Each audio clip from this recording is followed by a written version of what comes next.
Il existe en Irlande un toit qui ne fuit plus depuis 200 ans. Ni bardeau, ni goudron, ni bois, pas le moindre clou, juste de la pierre empilée à sec, sans mortier. Et aujourd'hui encore, il est parfaitement étanche. Pendant ce temps, votre toit en asphalte finira dans une décharge dans 20 ans et vous ferez un nouveau chèque de 21 000 dollars pour le remplacer. Ce n'est pas de la malchance. C'est un modèle économique. Or, la plupart des gens pensent que les matériaux de toiture moderne sont les meilleurs que nous ayons jamais eus. C'est ce que l'industrie vous raconte. C'est ce que les codes du bâtiment renforcent. C'est ce que chaque entrepreneur répète lorsqu'il vous remet un devis. Nous sommes passés du primitif à l'avancé, de la pierre et du chaume au bardeau d'ingénierie, soutenus par des fabricants pesant des milliards de dollars avec des garanties de 50 ans. Le progrès. Voilà l'histoire, et presque tout le monde y croit. Mais voici le problème. C'est totalement faux. Et si je vous disais que le système de toiture le plus avancé jamais construit n'utilise aucun bois, aucun produit pétrolier et aucun matériau manufacturé, qu'il régule la température sans électricité, qu'il est résistant au feu, au vent et aux insectes, qu'il ne se dégrade pas à la lumière ultraviolette et qu'il existe sur cette planète de véritables structures dotées de toits en pierre qui tiennent debout et sont performantes depuis plus de 5000 ans. Pas en théorie, pas dans un laboratoire, mais sous la pluie, la neige et le soleil pendant 52 siècles sans une seule réparation. Et si je vous disais qu'une industrie de 100 milliards de dollars par an a toutes les raisons du monde de s'assurer que vous ne le découvriez jamais? C'est le sujet de cette vidéo. Je vais vous montrer les preuves à découvert. Les structures réelles encore debout. La physique exposée avec laquelle l'industrie de la toiture ne peut pas discuter. La trace de l'argent qui explique pourquoi votre toit échoue tous les 20 ans comme une horloge. Et d'ici la fin, vous saurez exactement comment construire un toit que vos arrière-petits-enfants n'auront jamais à remplacer. Si vous êtes nouveau ici, abonnez-vous et laissez un commentaire, car tout ce qu'on ne vous apprend pas sur la construction est précisément ce que nous couvrons. Maintenant, entrons dans le vif du sujet. Ce toit se trouve à l'intérieur d'une structure appelée Newgrange, dans le comté de Meath, en Irlande, à environ 1 heure au nord de Dublin. Il a été construit vers 3200 avant J.C., pendant la période néolithique. Cela le rend 600 ans plus vieux que les grandes pyramides de Gizeh et plus de 1000 ans plus vieux que Stonehenge. Imaginez un monticule massif en forme de rein couvrant plus d'un acre de collines irlandaises verdoyantes. 200 000 tonnes de terre et de pierre empilées sur un passage de 19 mètres qui mène à une chambre centrale située profondément à l'intérieur. Les parois de ce passage sont tapissées d'énormes dalles de pierre placées verticalement. Au bout du passage, le plafond s'élève en une voûte en encorbellement. Imaginez des anneaux de pierre plate empilés en cercles superposés. Chaque anneau s'avance légèrement vers l'intérieur par rapport à celui du dessous. Les anneaux se rétrécissent au fur et à mesure qu'ils montent jusqu'à ce qu'une seule pierre de faite scelle le sommet à 6 mètres au-dessus du sol de la chambre. Pas de mortier, pas de ciment, pas de métal, juste de la pierre reposant sur de la pierre, maintenue en place par la gravité et la friction. Et voici ce qui va vous empêcher de dormir ce soir. Les bâtisseurs ont incliné chaque pierre d'encorbellement légèrement vers le bas sur son bord extérieur afin que l'eau de pluie s'infiltrant à travers le monticule s'écoule vers l'extérieur et n'atteigne jamais la chambre. 5200 ans plus tard, ce toit est toujours parfaitement sec. Ces agriculteurs néolithiques comprenaient mieux la gestion de l'eau que la plupart des entrepreneurs en toiture travaillant actuellement en Amérique. Et Newgrange n'est pas un accident isolé. La toiture en dalles de pierre a été la méthode de toiture dominante dans de grandes parties de l'Europe pendant des milliers d'années. Dans le centre de la Norvège, des toits en ardoise médiévaux datent de 1100 après J.C. Les carrières de John et Harder, qui ont fourni ces toits, sont toujours en activité aujourd'hui. Dans les vallées alpines du nord-ouest de l'Italie, les familles se transmettaient les dalles de toit en pierre de génération en génération, réutilisant le même matériau à travers des siècles de construction et de reconstruction. En 1990, le gouvernement régional de la vallée d'Aoste, en Italie, a adopté une loi pour subventionner la préservation des toits en pierre parce qu'il comprenait ce que nous avons oublié. Dans les collines des Cotswolds, en Angleterre, des toits en calcaire installés il y a 300 et 400 ans sont toujours performants avec rien de plus qu'un entretien occasionnel. Historic England gère un programme de conservation actif spécifiquement pour la toiture traditionnelle en pierre, parce que le matériau dure plus longtemps que tout ce que l'industrie moderne a produit. Voyagez maintenant vers le sud, jusqu'à la ville d'Alberobello, dans la région des Pouilles, au sud de l'Italie. Imaginez des rues étroites et sinueuses, bordées de plus de 1500 petites maisons blanches surmontées de toits coniques en pierre grise. Ce sont les trullis. Chacun est construit entièrement en calcaire local, sans une seule goutte de mortier. Les toits sont à double paroi. Un dôme intérieur de pierres en forme de coin soutient la structure.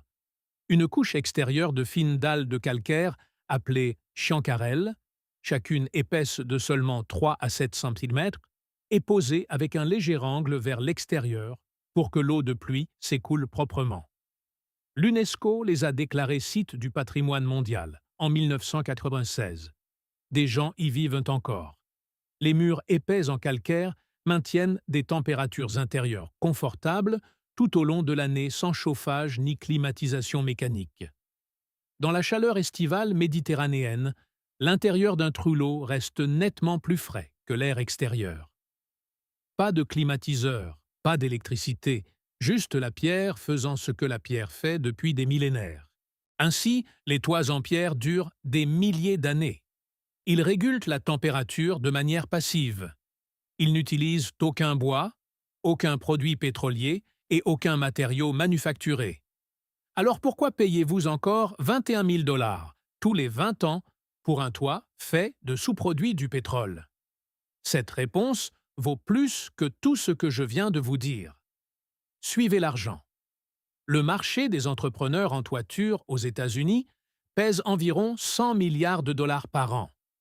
Selon les données industrielles d'IBISWorld et de Mordor Intelligence, plus de 80% de ce revenu annuel provient de la réfection de toiture et non de la construction neuve, du remplacement.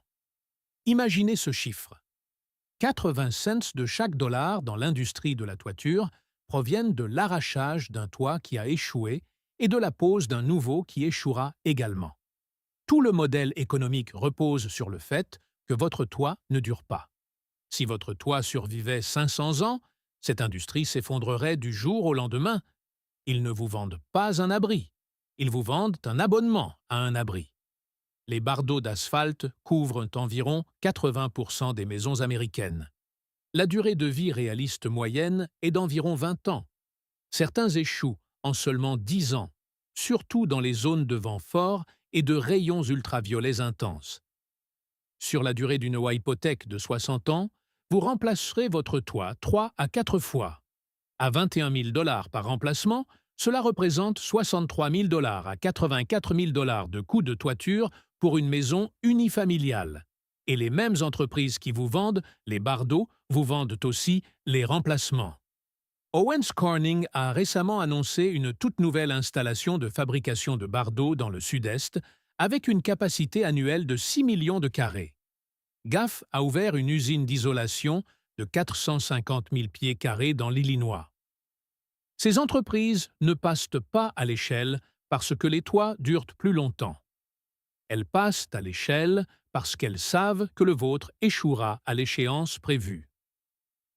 Rien qu'en 2024, les réclamations d'assurance liées à la toiture aux États-Unis ont dépassé 30 milliards de dollars. Imaginez des piles de paperasse s'accumulant sur les tables de cuisine, à travers l'Amérique, des familles au téléphone avec des experts, des entrepreneurs s'alignant dans les quartiers après chaque tempête de grêle. Ce n'est pas une crise du logement, c'est un modèle économique qui fonctionne exactement comme prévu. Les codes du bâtiment moderne des États-Unis, appliqués principalement par le biais de l'International Code Council, sont rédigés autour du bois d'ingénierie, du revêtement en contreplaqué et des produits de toiture manufacturés. Imaginez des inspecteurs feuilletant des livres de code à la recherche d'approbation à cocher pour des produits certifiés UL, des classifications de résistance au vent et des fiches techniques des fabricants. La toiture en dalles de pierre ne rentre pas dans ce cadre prescriptif. Elle n'est pas explicitement interdite. Mais le système de code a été construit par et pour l'industrie des matériaux. Une dalle de calcaire de 2 pouces d'épaisseur n'a pas besoin d'une classification de résistance au vent. Elle pèse 25 livres par pied carré. Elle ne va nulle part. Mais le code ne se soucie pas de la physique. Le code se soucie de la paperasse. L'objection standard de l'industrie est que la pierre est trop lourde et que les cadres modernes ne peuvent pas la supporter. Et c'est techniquement vrai pour les maisons conventionnelles à ossature en bois. Mais réfléchissez à ce que cela signifie réellement. Nous avons conçu la structure autour de matériaux bon marché, légers et jetables, puis nous pointons la structure comme preuve que les matériaux durables ne fonctionneront pas. L'ossature a été conçue autour de l'obsolescence programmée, et non l'inverse. Pendant ce temps, en Europe, les gouvernements paient pour maintenir les toits en pierre en vie. En Amérique, le système de code les rend presque impossibles à construire. Ce n'est pas un accident, c'est une structure d'incitation. Mais voici ce qu'ils ne vous disent pas. La physique de la toiture en pierre résout un problème auquel l'industrie de la toiture moderne n'a pas de réponse.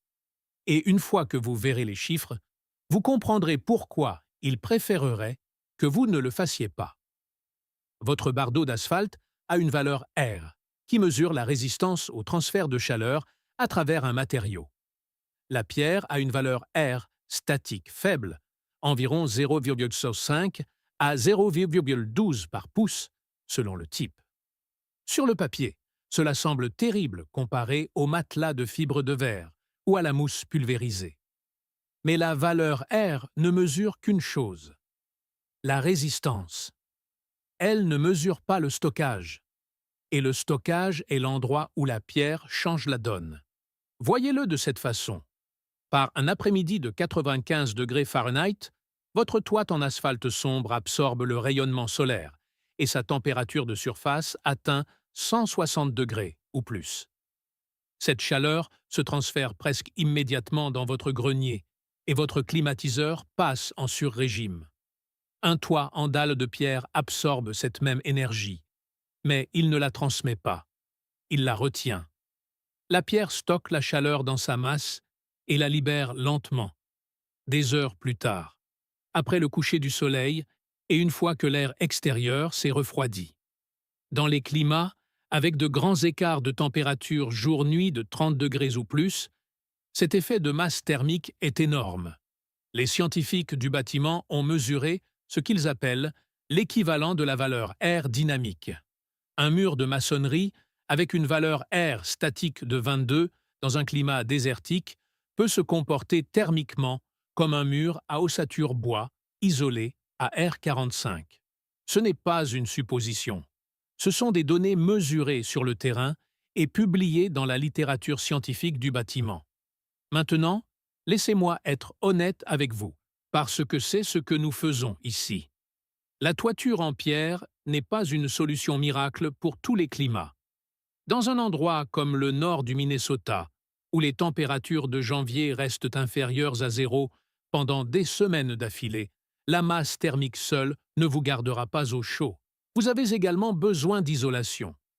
La physique de la masse thermique fonctionne mieux là où les températures oscillent considérablement entre le jour et la nuit. Mais voici le truc. Un toit en pierre fonctionne magnifiquement dans le cadre d'un système. Une dalle de pierre sur le dessus, pour la longévité et la masse thermique. Une couche d'isolation rigide en dessous, pour la résistance en régime permanent.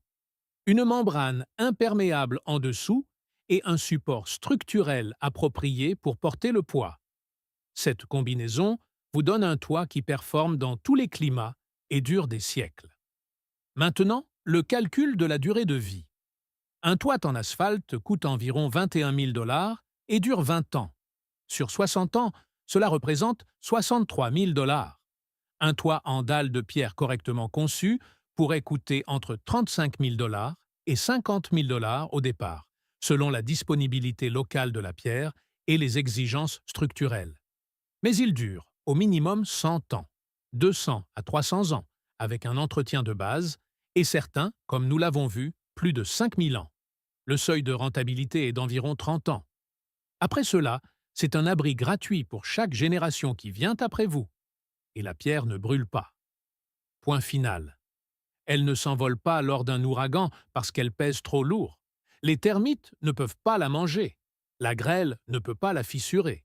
Le rayonnement ultraviolet ne peut pas la dégrader. Ce sont les modes de défaillance qui détruisent les bardeaux d'asphalte. La chaleur, l'eau, le vent, le soleil, les insectes. La pierre est fonctionnellement immunisée contre tous ces éléments. Alors, un propriétaire américain peut-il réellement construire un toit en pierre en 2026? La réponse pourrait vous surprendre. Dans la plupart des États, les autoconstructeurs peuvent poursuivre des méthodes de construction alternatives via la voie du code basée sur la performance. La section 104.11 de l'International Building Code autorise les matériaux et méthodes de construction alternatifs. Vous n'avez pas besoin d'une approbation prescriptive si vous pouvez démontrer l'adéquation structurelle à votre responsable local du bâtiment. Cela signifie généralement l'embauche d'un ingénieur en structure agréée pour examiner votre conception et tamponner les plans. Le coût de cet examen d'ingénierie s'élève à environ 2 000 $ à 5 000 $. C'est une fraction de ce que vous économiserez sur la durée de vie du toit. Le matériau n'est pas exotique. Des carrières de pierre opèrent toujours à travers les États-Unis. Les carrières d'ardoise du Vermont et de Pennsylvanie produisent de la pierre de qualité toiture depuis plus d'un siècle. Le calcaire est abondant dans tout le Midwest et le Sud-Est. Des gisements de grès traversent les montagnes de l'Ouest. Les traditions alpines et anglaises mettent toutes deux l'accent sur l'approvisionnement local. La pierre voyageant à moins de 20 000 de la carrière au toit. Le transport est la plus grande variable de coût. La proximité d'une carrière importe donc plus que tout. Et vous n'avez pas besoin de devenir totalement néolithique pour que cela fonctionne. Les toits modernes en dalles de pierre peuvent reposer sur des pannes en acier technique, avec une membrane imperméable, sous une isolation rigide, au-dessus de la membrane, et des dalles de pierre comme couche de finition exposées aux intempéries. Vous obtenez la longévité millénaire de la pierre combinée à la valeur d'isolation des matériaux modernes et à la fiabilité structurelle de l'acier technique. C'est exactement ainsi que les bâtiments patrimoniaux à travers l'Europe sont restaurés en ce moment. Des architectes et des ingénieurs en Angleterre, en Italie et en Norvège le font aujourd'hui. Pour les dépendances, les ateliers, les caves à légumes et les chalets hors réseau, l'approche posée à sec est tout à fait à la portée d'un bricoleur compétent. La technique des trullis avec les anneaux en encorbellement ne nécessite aucun mortier, aucun outil spécial et aucune machine lourde. Il ne faut que de la pierre, de la patience et une compréhension de la façon dont la gravité et la friction maintiennent les choses ensemble. Il existe des méthodes documentées et des communautés de constructeurs actives partageant leurs connaissances en ligne. Il ne s'agit pas de revenir à l'âge de pierre. Il s'agit de poser une question qui devrait vous mettre en colère. Pourquoi acceptons-nous des toits qui échouent en 20 ans alors que les humains ont résolu ce problème il y a 5000 ans? Pourquoi continuons-nous à payer pour des matériaux conçus pour être remplacés? La réponse est simple. Quelqu'un profite chaque fois que votre toit échoue. Et une fois que vous voyez cela, vous ne pouvez plus l'ignorer. Laissez-moi vous quitter sur ceci. Un toit en pierre en Irlande a empêché l'eau de pénétrer pendant 52 siècles.